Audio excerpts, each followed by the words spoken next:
পিছলো বিনেশ ফোগটের রূপো রায়। মঙ্গলবার সন্ধ্যে 6টায় বিনেশ মামলার রায়দান 100 গ্রামের জন্য পদক হাতছাড়া বিনেশের। ইরন রয়েছে আমার সঙ্গে, ইরনের সঙ্গে কথা বলবো। ইরন, কি কারণে এই রায় পিছলো সেই বিষয়ে কিছু জানা যাচ্ছে? দেখো, কিছুক্ষণ আগে যে খবর এসে পৌঁছেছিল আগামীকাল সন্ধ্যে 6টা প্যারিসের সময়, ভারতীয় সময় 9:30 এই রায়দান হবে। তবে কিছুক্ষণ পরে আর একটি আপডেট আসে এবং আপডেট মাত্র জানা যাচ্ছে যে না, সম্পূর্ণ রায়টি ঘোষণা হবে 13 তারিখ অর্থাৎ মঙ্গলবার 6:30 অনওয়ার্ড ভারতীয় সময় রাত 9:30।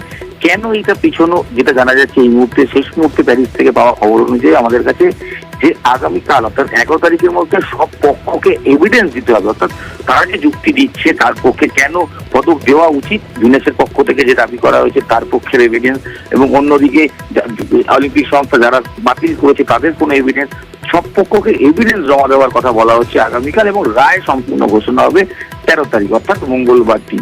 ইতিমধ্যেই আমরা জানি বিনেশ ফোগাটের তিনি আদালতের দ্বারস্থ হয়েছেন, কারণ তাকে যেহেতু রূপো ফাইনাল ম্যাচ থেকে বাতিল ঘোষণা করা হয় 100 গ্রাম ওজন বৃদ্ধি পাওয়ার জন্য। বিনেশ ফোগাটের পক্ষ থেকে যুক্তি, তাকে কেন রূপো দেওয়া হবে না। অলিম্পিক সংস্থা ইতিমধ্যে তারা জোড়া রূপো দেওয়ার কথা কখনো বলেননি, তারা সাধারণত হয় না, এই যুক্তিগুলো ছিল। তবে আরেকটা জিনিস অবশ্যই রয়েছে, রায় যেটি পেছোচ্ছে কোথাও গিয়ে কিন্তু ভারতীয় খেল জগৎ, ক্রীড়া জগৎ তারা কিন্তু আশার আলো দেখছেন। এই কারণে হয়তো বিষয়টা কিন্তু গুরুতর আকারে বা গুরুত্বের মাধ্যমে দেখা হচ্ছে। হয়তো বারবারই হয়তো শব্দটা ব্যবহার করতে হবে, হয়তো রায়টি ভারতের পক্ষে, বিনেশ ফোগাটের পক্ষে গেলেও যেতে পারে।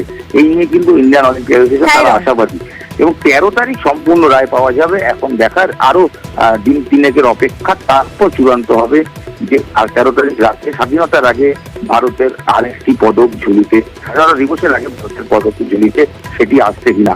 একটা ইনফরমেশন দিয়ে রাখি, আগামীকাল কিন্তু অর্থাৎ অলিম্পিক শেষ হয়ে যাওয়ার পর এই রায় আসবে। সাধারণত আন্তর্জাতিক ক্রীড়া আদালতে কোনো শুনানির পর একদিনের মধ্যেই রায় বেরিয়ে যায়, কিন্তু এই ক্ষেত্রে সময় লাগছে। সব পক্ষে সওয়াল জবাবের পর রায় বেরোতে সময় লাগছে। আগামীকাল সব পক্ষকে তাদের এভিডেন্স জমা দিতে হবে। 13 তারিখ স্থানীয় সময় 6টা আর ভারতীয় সময় 9:30 সময় রায়দান হবে। বিনেশ ফোগাট রূপো পাচ্ছেন কি পাচ্ছেন না। বেশ, ऐसा हो सकता है जो गोल्ड मेडल से वंचित रहेगी, और सिल्वर मेडल के लिए हम जो भारत सरकार फेडरेशन पूरा कोशिश करी है, तो अब हमें आस उम्मीद है एक सिल्वर मेडल जो है हर एक भारतवासी 140 करोड़ लोगों की यही इच्छा है भाई हमें गोल्ड से तो वंचित रहेगी, लेकिन हमें सिल्वर मेडल हमें मिलना चाहिए। तो भगवान उनकी जो दुआएं हैं उनकी पूरी करेगा, मुझे न्यायालय पर पूरा विश्वास है।